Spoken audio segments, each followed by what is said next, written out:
You're listening to Ministerium Radio. I'm your host, Nick Coffey. Today is a very special, listener, because today I was blessed with a total of 11 3x40 by 40 centimeter boxes containing letters unopened and opened from across the multiverse. They're made from some sort of recycled pulp material and take up most of our studio space.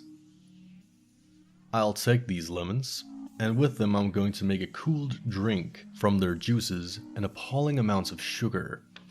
Here's a story written by Channing Little, entitled Magic Bullets. I know what you're thinking. Magic bullets don't exist. If you believe in conspiracies, would you believe in fairies or the boogeyman?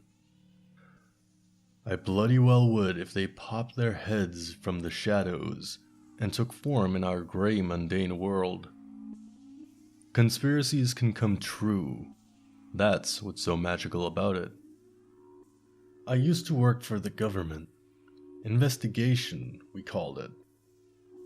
The Office of Nebulous Investigations, Division 7. In layman's terms, I was a magic bullet hunter. I suppose it would be more appropriate to say ghost hunter. When someone got shot by a bullet that seemed to materialize out of nowhere or bend around corners, the shooter is known as a ghost. I know what you're thinking. John F. Kennedy.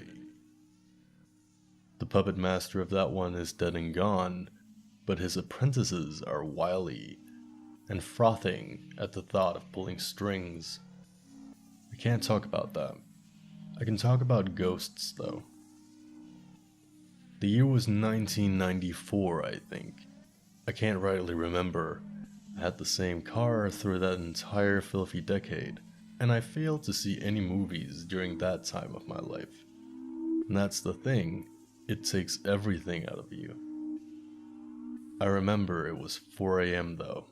I remember looking over the house, walking slowly down the halls, following the neat puncture holes in the doors and thinner walls. The house belonged to a man I can only call Carlos. How he gained his wealth was a subject of suspicion, but it wasn't my job to figure that out. My job was to figure out how the 3.2 gram projectile entered his head and came out the other side when he was sitting snug as a bug in his basement. Leslie was a funny guy. Not, that kind of funny, but just a little odd. Always had that massive thermos with him.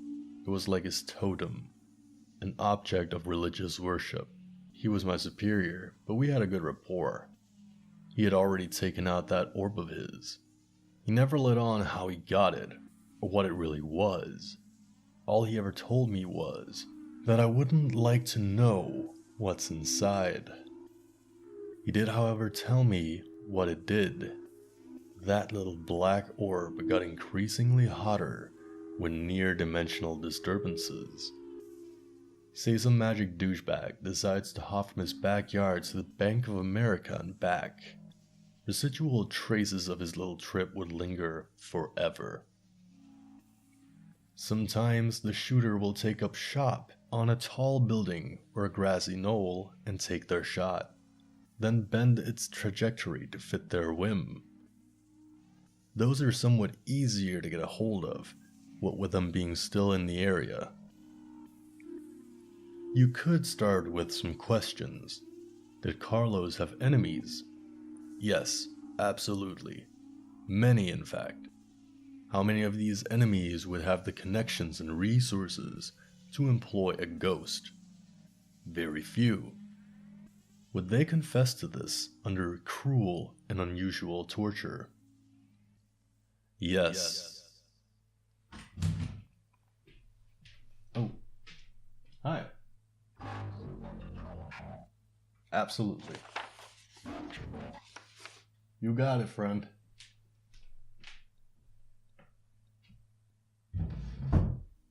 Well, listener, Seems like the big boys in the big room on top of the big stairs upstairs really enjoyed that one.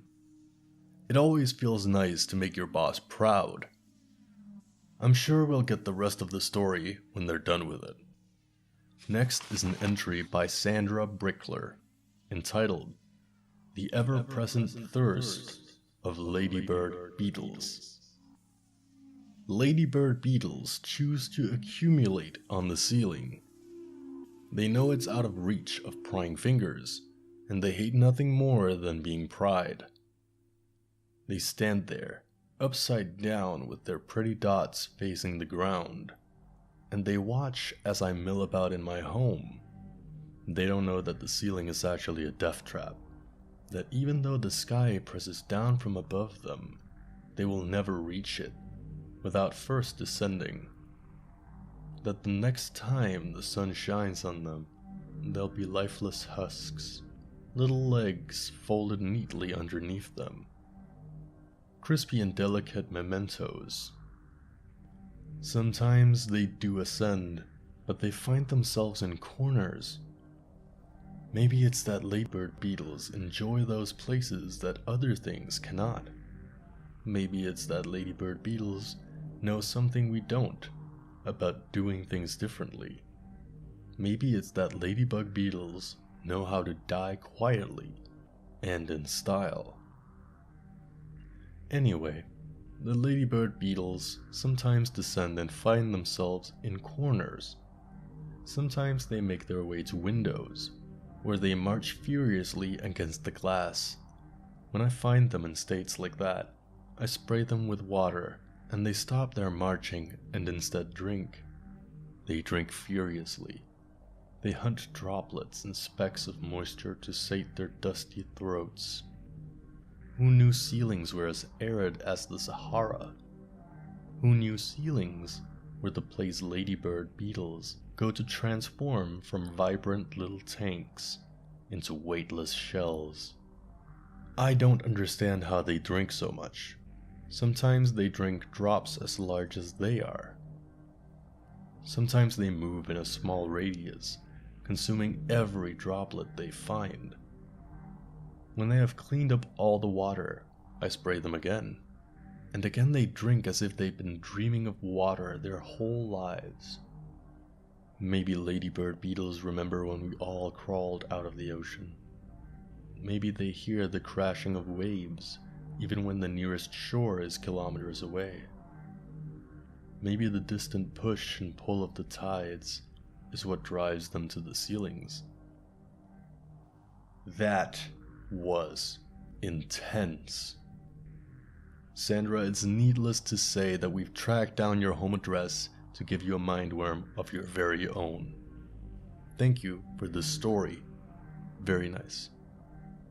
Next, from the first of many boxes with many wondrous stories. Well, listener, it appears we found a packet, a folder of old pamphlets. I don't know where these came from because they aren't mine. This is a very nice surprise, folks. Very nice. Let's take a look. The first flyer features a sun within a black hole within a hand. The hand is small and gray and has oddly pointed nails. The words on the front are garbled and read, "Carry up to thee and there is no car that will not run." The words are in bright yellow that vibrates against the cosmic blues and purples of that extraterrestrial backdrop. What could this pamphlet mean, folks? Maybe this is a service reminder letting us know to take our cars for tune-ups and oil changes on a regular basis, so we're not stranded in the grasp of a large, strange gray grip. It's very important, folks, very important to keep everything tip-top, so you don't need to call in any favors with the big boys upstairs. They don't do favors, they do transactions. Speaking of transactions, the other day I received a very strange receipt from the local corner store. I went in for some chewing gum late one night. You know how it is, folks, when you get a craving for some chewing gum and you need to get some. So I went to get some chewing gum, and when I placed it on the counter to pay, the attending clerk took the gum and my money and gave me a receipt. A most strange receipt. I read over it then and there, and when I looked back up, I was at the foot of the stairs outside my apartment. No corner store in sight. Now, I know what you're thinking, friends. That maybe this was a case of somnambulism, a case of sleepwalking, but I assure you, dear listener, that this was not at all the case. I was wide awake and not at all dreaming when I got that chewing gum. I think the receipt is a portal. Yes, folks, I think the receipt is a portal from somewhere to somewhere else. Let's give it a try. Maybe if I read it to you all, dear listeners, you'll be transported to somewhere that is not where you currently are. Or maybe some when. Maybe the change isn't strictly geographical. Maybe it's a shift in time as well. Maybe, just maybe, folks, this receipt brought me back to the time before I craved any chewing gum. Maybe it brought me to a time after I had some chewing gum. Anyway, here's the receipt. Thank you, corner store. This is shop. Transmission code 1A8202734. Alert Alpha. Alert Beta. Alert Epsilon Trifold Team. The corners are not what you think they are. Hold your thoughts in your head. 1 pack minty chewing gum. $0.14159265359. Tax 0.A0/6. Initiate sequence. Total void where prohibited. Thank you for your business. Please shop at again. Please call. Report any experiences that are less than satisfactory. Well, folks, what did you think of that receipt? Were you transported? Are you in a different place now than you were before? Is the time different now than it was before? Or are you at the bottom of the stairs outside my apartment? Do you have some chewing gum? Do you feel different now than you did before?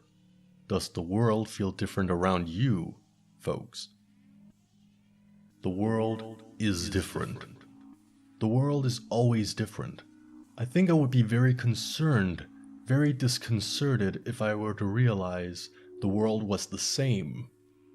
If the world didn't change, what would that mean? Is there meaning in change?